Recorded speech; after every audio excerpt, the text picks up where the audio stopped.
What is wrong with me that I don't have these things that other people have? How do you know other people have these things? You don't. That's your own broadcasting that is at fault. Nobody has all these things either. You assume other people have these things. So, do not seek salvation in relationship or in man, but you will gain salvation through relationship, not because you're going to get all those things that you think you're going to get. You gain salvation through relationship because you become aware, because you become awake, because you become watchful and mindful. That is what salvation through relationship is. Relationship is not going to bring you happiness. Nothing is. Nothing in the world is going to bring you happiness. Do you know the previous owner of this house? I was told when, first we moved in here, the lady who lived in this house, she died of broken heart. And I said to myself, how could you be broken-hearted living in a house like this? So what happened was, she and her husband probably didn't have a very good relationship, right? They didn't get along for whatever reason. He left. He left this beautiful house because he couldn't deal with her. So she self-medicated with alcohol. She probably, drank every night because of that, because of the heartbreak. A few months later, she had an overdose of something, I don't know what, maybe prescription drugs mixed with alcohol. So she was brought to the hospital, right? Our neighbor told us. Our neighbor happens to be a celebrity. She is a star in a bold and beautiful. So she told us, oh, don't worry, she didn't die in the house. Because, they're supposed to disclose when somebody dies in the heart. She didn't die in the house, she said. I was there when she was brought out of the house to the hospital. So she didn't die because of the complications of drugs and whatever that she took. She died 2 weeks later out of, I think, stroke or heart attack. So literally, her heartbreak, her heart was literally broken to pieces. That's how she died. So even this house is not going to bring you happiness. So don't get me wrong, I brag so much about this, how beautiful it is. But even a beautiful home, a career, a family life, a relationship, money, fame, will not save you. Nothing is going to save you. Nothing is going to make you happy. So do not seek happiness in a relationship because you will never get that. Only you can make you happy. And it's a day-to-day thing. No matter who you're with, no matter how wonderful your man is, he could be, the most amazing thing since sliced bread or vacuum cleaners. You're not going to be happy. He could be Prince Harry. You're not going to be happy. Because happiness is not out there. Happiness is in here. So what I teach is for you to cultivate the skills to tap into your inner reservoir of happiness. It is there. It's ever-flowing. It's abundant. And it's infinite. If I have to leave this house because it's so expensive to live here, ladies, I don't have a problem. I'm fine with what is, whatever that is. I surrender. And I'll be happy going back to a studio apartment, 1 or 2 bedroom apartment, and just live a simple life again. It doesn't matter to me. I'm happy either way. Even when I first came to the country, I used to stay in a shelter for like a night or two because I had nowhere to sleep, but I was always happy.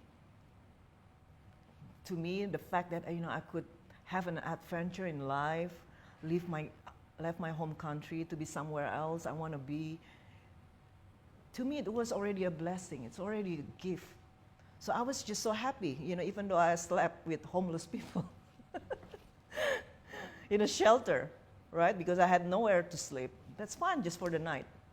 And I would work as cleaning people's house. I went to some very horrible, nasty houses because the people were so dirty, and I made it like squeaky clean. I was like a Nazi cleaner. Whatever I did, I surrendered so totally.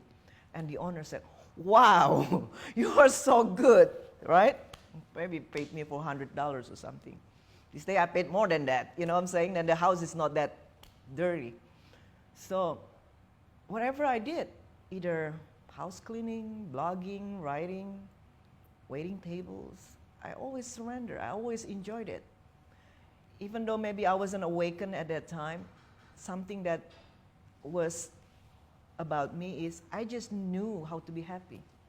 My ex-husband said, "You're such a happy person. Like, you go to sleep happy, you wake up happy." That is what he noticed. That is so amazing that he said that, because then my EUM, the reason why I wrote my book, also said the same thing. "Kat, you're just so happy. You're such a happy person." And he said it with so much love that I would cry thinking about it. Because ladies, a happy woman is everything for a guy. Just be happy. And you can never go wrong in life when you're happy. Your man will love you to death when you're happy. And he will tell you, with so much mushiness, "You're such a happy person." That's how much he loves you when he says that. I'm sorry, I'm surrendering to the moment, being so emotional about that. And you don't need a reason to be happy. You can happy either way. You can happy divorce. You can be happy single. You can be happy in a relationship. You can be happy having a dog. You can be happy having kids. You can be happy not having kids. You can be happy being childless. So do not look for happiness. You already have it. Just stop struggling. Stop striving. Whatever it is that is happening to you is supposed to happen. If you're now in a lousy relationship, in a rocky relationship, it's supposed to happen. Because it taught you something, it teaches you something. When you are divorced, separated, it's supposed to happen. So do not resist it. Let it happen. If you are in a good marriage, of course, embrace it. If you're single, embrace it. If you're with an EUM who doesn't know what he wants, be happy about it. Embrace it. The moment you surrender, everything changes. Because you will just let go all these junks inside of you. You will just release them. You just stop fighting. And you feel so much relaxed. And when you are relaxed, things start to unravel. Things start to unfold, like new ideas, insights, solutions to the puzzle of life. They don't arise when you are struggling. They don't. They arise when you are relaxed, when you're just being happy, have no worries in the world. And all of a sudden, bling! Oh, that's the answer. And being just so spacious inside of you is already half toward solutions to the problem. It's already half of the journey. When I was still dating my EUM, I was so I was so hung up about how to make him commit, how to make him want me. So I was all the time in my head thinking, maybe I should do this, I should do that. Maybe I had to change the way I sit, right? The way I speak. Maybe I should go somewhere, and a lot of strategizing in my head, just like you do. And finally, it just dawned on me, you know what? Fuck it. I'm just gonna be enjoying myself, whatever it is. I'm just gonna laugh, I'm just gonna relax. And the minute I made that mental decision just to embrace what is, whatever that is, something totally shifted in our interaction. Totally. From just wanting to see me once a week, all of a sudden, he wanted to see me every day. And he would call me 2-3 times a day. And he was a non-boyfriend. Imagine that. So a lot of you who come, oh, my boyfriend, only calls me once a week. He's not a boyfriend. Stop labeling a non-boyfriend boyfriend. He said, even my called me 2-3 times a day. And he is a non-boyfriend. So do not fool yourself thinking boyfriends will be okay not talking to you for more than probably 2 days or 3 days at the most. If he's still going off, every now and then disappearing, he's not a boyfriend. Okay? Have a higher standard than that. So when you're so worried about standards, you can only get higher standards when you soften your boundaries. That is the beauty of it.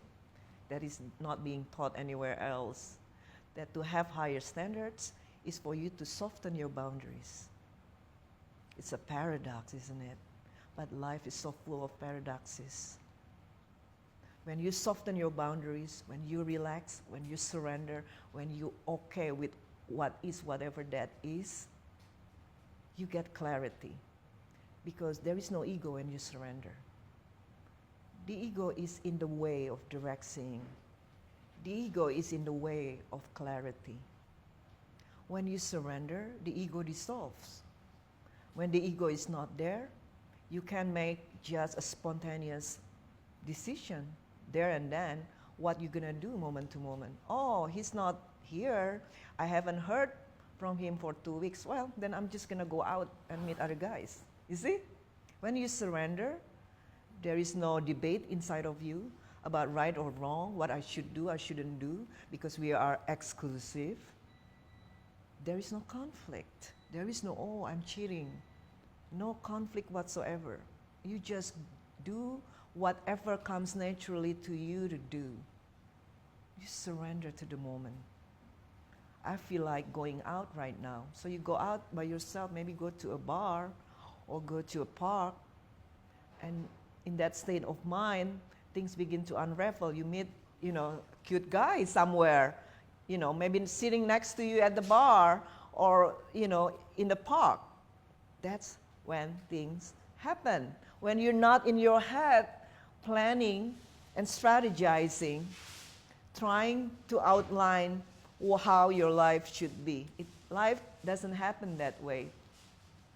Life is what happens when you plan other things. That's what John Lennon said in him. And how true that is. So just let go. Let go of wanting things to be a certain way. If he's not stepping up, accept that he's not stepping up.